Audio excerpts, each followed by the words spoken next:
Bonjour, c'est Thomas, bienvenue sur Tribulation Photographique.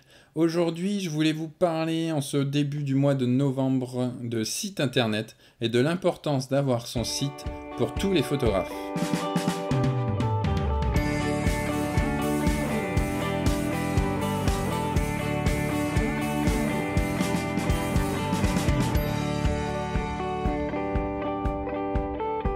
Et oui, j'en avais déjà parlé dans un précédent épisode de l'importance de montrer son travail pour tout photographe. En effet, si vous ne montrez pas votre travail, ça va être difficile d'avoir des retours sur votre travail, de pouvoir démarcher pour pouvoir faire des expositions ou encore pour pouvoir avoir quelques publications dans la presse. Donc voilà, le site internet est pour moi aujourd'hui un incontournable et que tout photographe doit avoir. Votre site web va vraiment permettre de montrer votre travail suite à une démarche d'editing. Vous allez pouvoir montrer le travail que vous souhaitez mettre en avant et ceci grâce en fait à votre site internet qui en fait sera à votre image. Alors l'idée de cet épisode il m'est venu pendant le mois d'octobre lorsque j'ai refondu le site de Tribulation Photographique.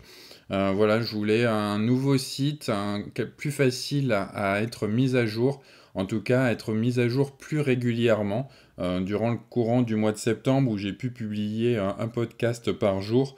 Je me suis rendu compte que le site sur lequel j'hébergeais le podcast était encore très lourd et qu'il n'était pas très facile pour moi de publier, en tout cas de publier de manière vraiment facile, aussi bien en mobilité que de chez moi. Il y avait de gros problèmes pour le mettre à jour. Et là, je me suis dit, en fait, c'est vraiment un sujet à approfondir, car il est vraiment important d'avoir un site qui donne envie de découvrir le travail de la personne sur lequel on fait des recherches. Je l'avais dit déjà dans différents épisodes qu'il était vraiment important de montrer son travail. Et aujourd'hui, alors il y a énormément de plateformes, je pense notamment à Instagram, à YouTube, qui vous permettent de montrer votre travail, de le mettre en avant. Mais de mon point de vue, il est vraiment dangereux de donner à ces plateformes en fait la maîtrise de votre contenu. Dans le sens où aujourd'hui on est au courant de tous ces algorithmes qui permettent de mettre en avant un travail plutôt qu'un autre. Il est compliqué de laisser la main complètement à ces plateformes. Puis en plus on sait pas du tout si les plateformes sont viables, si elles seront peut-être amenées à disparaître d'ici quelques mois, années. Pour Instagram et YouTube, je pense qu'on est encore tranquille, on peut parler en années. Mais voilà, que c'est vraiment compliqué, je pense, aujourd'hui. En tout cas, c'est dangereux de donner vraiment la clé de notre site, de notre travail à ces plateformes. D'où l'importance de vraiment avoir son propre site web. Aujourd'hui, il est simple de monter un site web grâce aux outils auxquels nous avons tous accès. Et c'est ce que je voulais vous présenter un petit peu aujourd'hui dans cet épisode du podcast. Alors je partirai de quelques généralités vraiment de la base. Qu'est-ce qu'il vous faut pour pouvoir monter un site web? La base de tout, c'est vraiment un nom de domaine. C'est l'URL, l'adresse que tout le monde va taper dans son navigateur et qui va amener sur votre site internet. Il est très important d'avoir son propre nom de domaine et pas la peine de chercher bien loin pour le nom de domaine. Un nom du genre prénom-nom.com, c'est parfait, ça vous suffit amplement. Après, si derrière vous avez une démarche vraiment de mise en avant d'une marque, d'un nom qui vous tient à cœur, voilà, pourquoi pas. Mais en restant très simple, voilà, le nom de domaine, nom-prénom.com ou prénom-nom.com. Évitez tout ce qui est tiré, qui va alourdir l'adresse. Et voilà. Après le .com, c'est un peu comme vous voulez. Les noms de domaine, vous allez pouvoir les acheter en .fr, en .com. Il existe également le .photo. Voilà, le prix varie un petit peu en fonction de l'extension, mais en général, on parle autour d'une dizaine d'euros pour une année. Alors, il y a un site qui s'appelle gandhi.net qui permet d'acheter ce type de nom de domaine. Voilà, ça je vous donne Gandhi par exemple, c'est vraiment un site qui est très réputé et qui a pignon sur rue. La deuxième chose qu'il vous faudra, alors là c'est un petit peu plus optionnel, mais fortement conseillé, c'est un endroit où héberger son site. C'est vraiment très important, comme je le disais, d'être maître de l'endroit où on va pouvoir poser son site web, ses photos. Du coup, choisir son hébergeur, c'est assez important dans le sens où il va y avoir de nombreuses répercussions derrière sur son site web.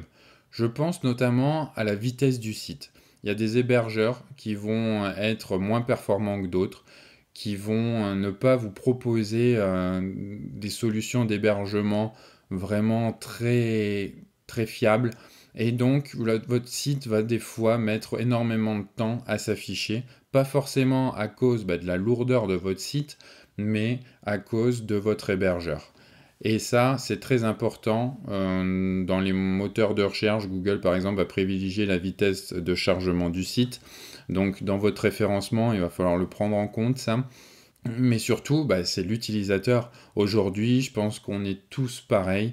Quand la page, elle met un petit peu trop de temps à se charger, on ferme la page et on va voir ailleurs. Les hébergeurs, ils vont pouvoir également vous proposer d'autres services. Je pense notamment, le nom de domaine, vous pouvez très bien l'acheter chez un hébergeur, chez l'hébergeur que vous aurez choisi. Donc voilà, et là pareil, les tarifs vont un petit peu varier en fonction de votre hébergeur. Pour l'hébergement, il y a plusieurs possibilités. Ça peut aller de, on va dire, 30-40 euros par mois, je pense.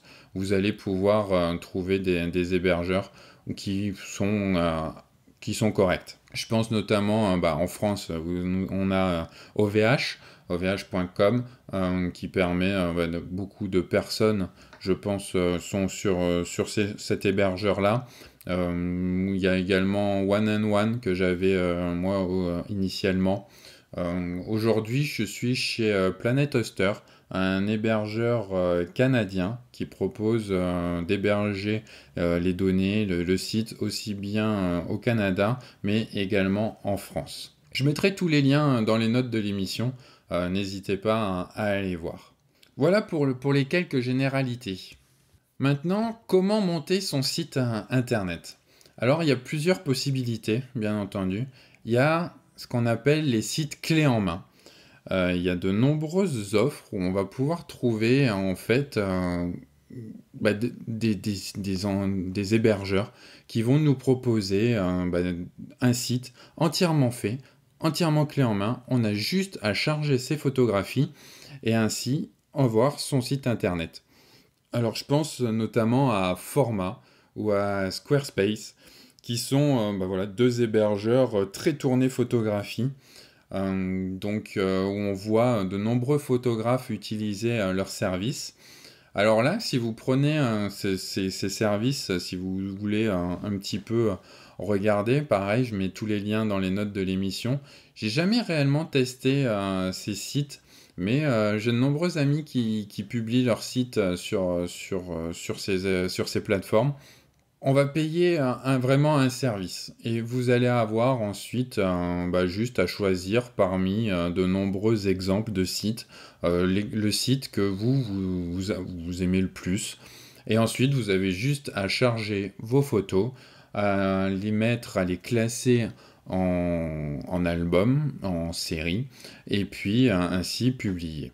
Vous allez avoir une adresse, une URL où apparaîtra Format ou Squarespace.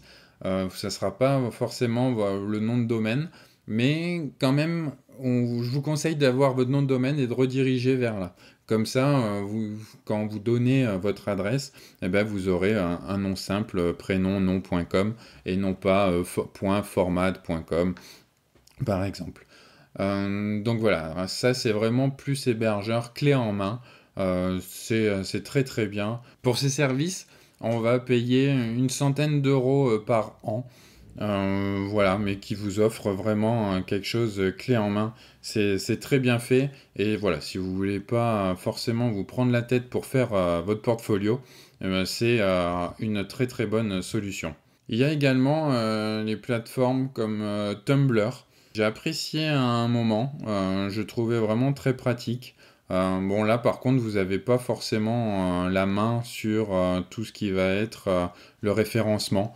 Donc vous allez vraiment mettre vos photos et puis voilà, sans vraiment vous soucier de quoi que ce soit. Par contre, pareil, vous allez pouvoir rediriger votre nom de domaine vers cette plateforme sans aucun souci. C'est basique, mais voilà, peut-être que pour faire un premier jet, ça peut être une solution. Ensuite, bah, je vais parler de l'incontournable pour moi, c'est WordPress. WordPress, c'est un système de gestion de contenu qui a la mainmise en fait sur Internet, hein. Aujourd'hui, il y a 35% des sites sur Internet qui sont faits avec WordPress. Donc c'est vraiment énorme, c'est une grosse part de marché. Aujourd'hui, c'est quelque chose qui est tout automatisé, qui est à la portée de beaucoup de monde. Bon, après, il faut un petit peu chercher. Il y a une grosse communauté, mais ça reste très simple. De plus, bah, il y a de nombreux hébergeurs aujourd'hui, via leur interface d'hébergement, vous cliquez et ça va directement installer WordPress sur votre site. Donc ça a énormément évolué, c'est devenu très facile à faire. Et ensuite, bah, vous avez une interface d'administration sur votre site internet qui va vous permettre bah, de faire ce que vous voulez. WordPress, je crois que les possibilités, elles sont aujourd'hui quasi infinies, aussi bien d'un point de vue design de votre site internet, de ce que vous voulez mettre dessus, de ce que vous voulez publier. Alors voilà, une petite recommandation bah, pour WordPress, ça serait bah, de trouver un thème. Il y en a énormément, hein. Vous cherchez des thèmes WordPress dans Google, vous allez en avoir énormément.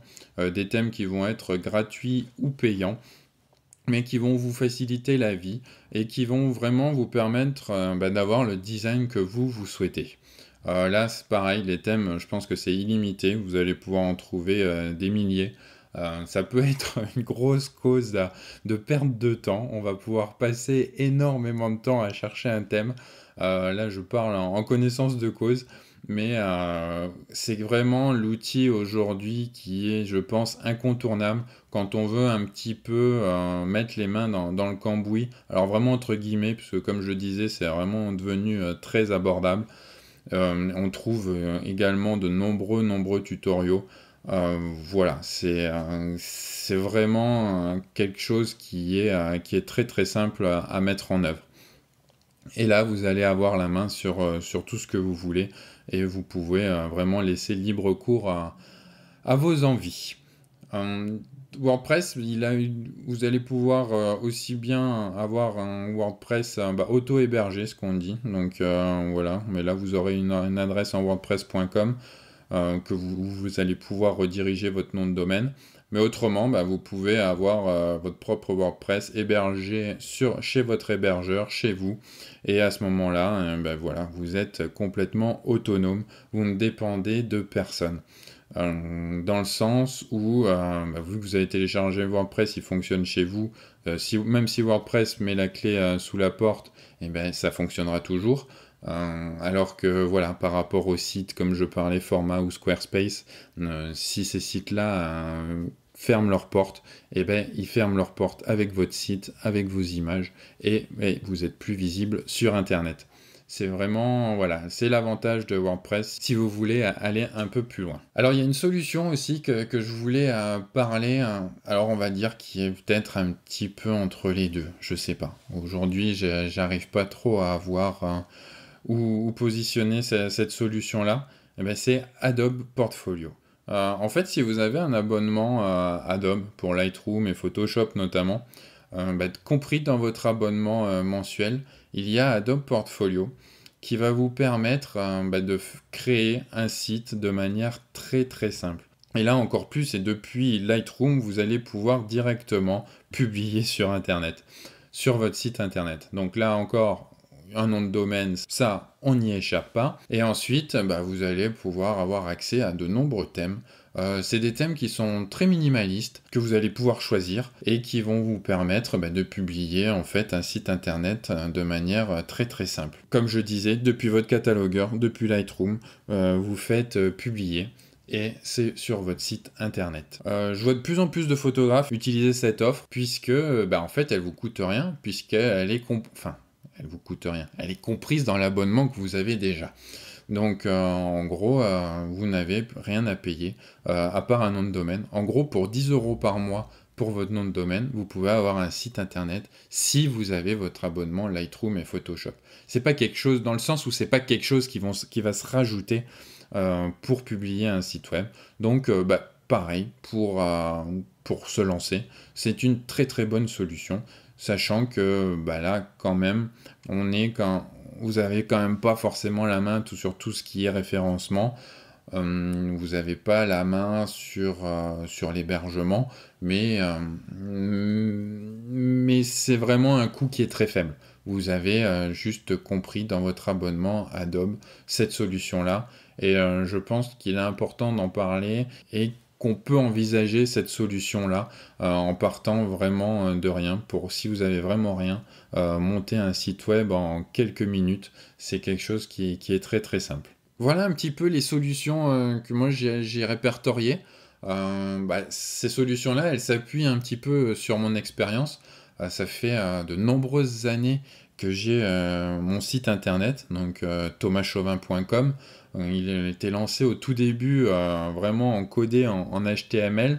Alors là, c'était un peu plus compliqué, il fallait vraiment ça nécessitait quelques connaissances en codage. Aujourd'hui, c'est plus trop d'actualité pour reparler un petit peu de la lourdeur de publication derrière.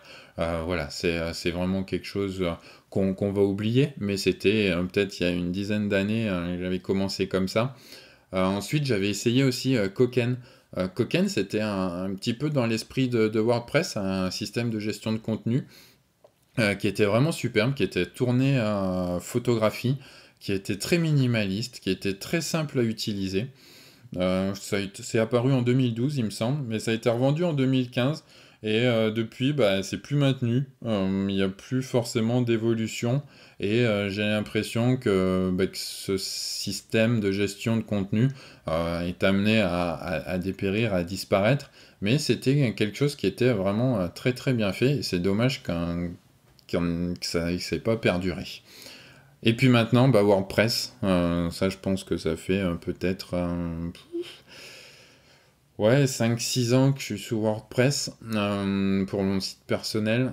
Pour le site de Tribulation Photographique, alors au début j'avais lancé sur WordPress, ensuite j'avais voulu essayer de faire un petit peu avec un nouveau système de codage là, qui apparaît pour des sites statiques, mais comme je disais, ça correspond pas pour ce site, car compliqué à mettre à jour régulièrement. Comme je le disais, c'était statique, et donc du coup c'était amené à ne pas forcément beaucoup évoluer. Et voilà, c'est pour ça que courant septembre, octobre, j'ai vraiment voulu refondre le site de Tribulation Photographique en repassant sur WordPress.